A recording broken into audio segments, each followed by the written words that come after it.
చిత్తూరు జిల్లా జీడి నెల్లూరు నియోజకవర్గంలో పోలీసులు అత్యుత్సాహం ప్రదర్శించారు. టీడీపీ శ్రేణులు నామినేషన్ వేసే క్రమంలో వారిని అడ్డుకునే ప్రయత్నం చేశారు. ఇసుక లారీని రోడ్డుకు అడ్డంగా పెట్టి టీడీపీ ర్యాలీని అడ్డుకున్నారు. దీంతో ఆగ్రహం వ్యక్తం చేసిన టీడీపీ నేతలు రోడ్డుపై బైఠాయించి సీఐకి వ్యతిరేకంగా నినాదాలు చేశారు.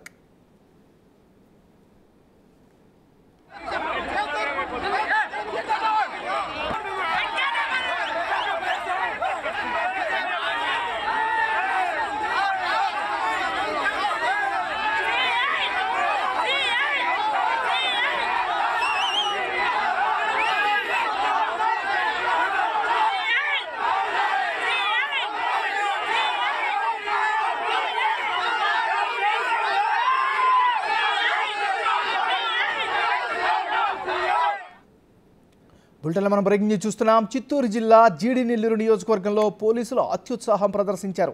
టీడీపీ శ్రేణులు నామినేషన్ వేసే క్రమంలో వారిని అడ్డుకునే ప్రయత్నం చేశారు. ఇసుక లారీని రోడ్డుకు అడ్డంగా పెట్టి టీడీపీ ర్యాలీని అడ్డుకున్నారు. దీంతో ఆగ్రహం వ్యక్తం చేసిన టీడీపీ నేతలు రోడ్డుపై బైఠాయించి సీఐకి వ్యతిరేకంగా నినాదాలు చేశారు.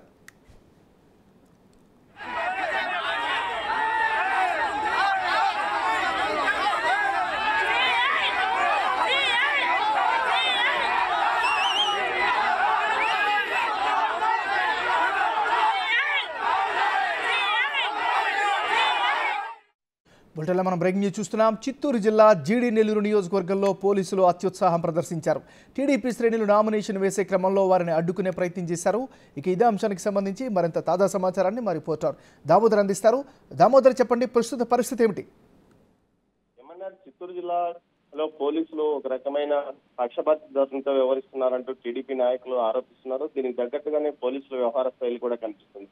ముఖ్యంగా ఈ రోజు జీడి నెల్లూరు నియోజకవర్గంలో జీడి నెల్లూరు మండల కేంద్రంలో నామినేషన్ తెలుగుదేశం పార్టీ అభ్యర్థి థామస్ నామినేషన్ దాఖలు చేశారు. ఈ సందర్భంగా వేలాది మంది టీడీపీ కార్యకర్తలు ర్యాలీగా వస్తున్న సందర్భంలో ఒక ఇసుక లారీని రోడ్డుకు అడ్డంగా పెట్టారు. అది చెడిపోయిందంటూ పోలీసులు చెప్పడం విశేషం. మొత్తం మీద అయితే ర్యాలీగా వెళ్ళడానికి అడ్డంగా ఇసుక లారీ ఉంది, దయచేసి మమ్మల్ని ఇటువైపు నుంచి పంపండి, ఆ లారీని పక్కకు పంపించండి అంటే పోలీసులు లేదు, ఇటు వెళ్ళడానికి లేదు, మీరు పక్క మార్గం గుండా వెళ్ళండి అంటూ చెప్పారు. దీంతో ఈ విషయంలో ప్రధాన మార్గంగా గుండా కాకుండా పక్క మార్గం గుండా మేము ఎందుకు వెళ్ళాలంటూ తెలుగుదేశం పార్టీ కార్యకర్తలు తీవ్రంగా ఆగ్రహాన్ని వ్యక్తం చేశారు. ఈ సందర్భంగా అక్కడున్న మారుతి శంకర్ సిఐకి తెలుగుదేశం పార్టీ నాయకుల మధ్య వాగ్వాదం పెద్ద ఎత్తున జరిగింది. ఈ సందర్భంగా పరస్పరం పెద్ద ఎత్తున అర్చుకున్న పరిస్థితి. మరోవైపు ఏదైతే సిఐ తీరుకు నిరసనగా పోలీసులు ఏదైతే టీడీపీ కార్యకర్తలు రోడ్డుపై బైఠాయించి తమ నిరసన కూడా తెలియజేశారు. మరోవైపు నిన్న కూడా ఇలాంటి సంఘటన చోటు చేసుకుంది. కుప్పంలో తెలుగుదేశం పార్టీ జాతీయ అధ్యక్షుడు చంద్రబాబు నాయుడు సతీమణి చంద్రబాబు బదులు నామినేషన్ వేయడానికి వెళ్తున్న సందర్భంగా ఆమెను 200 మీటర్ల బయట నుంచి ఏదైతే రిటర్నింగ్ ఆఫీస్ వరకు నడిపించారు.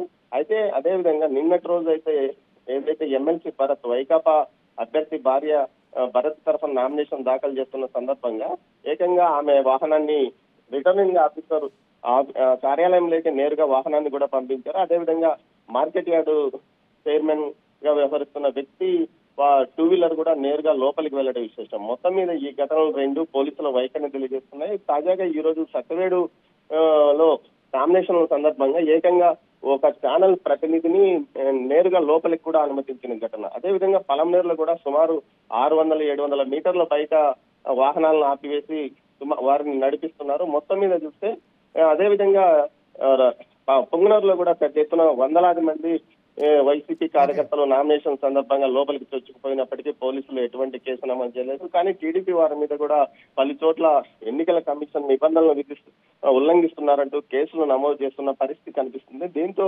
పోలీసుల వ్యవహార శైలిపై టీడీపీ నాయకులు తీవ్ర స్థాయిలో మండిపడుతున్నారు.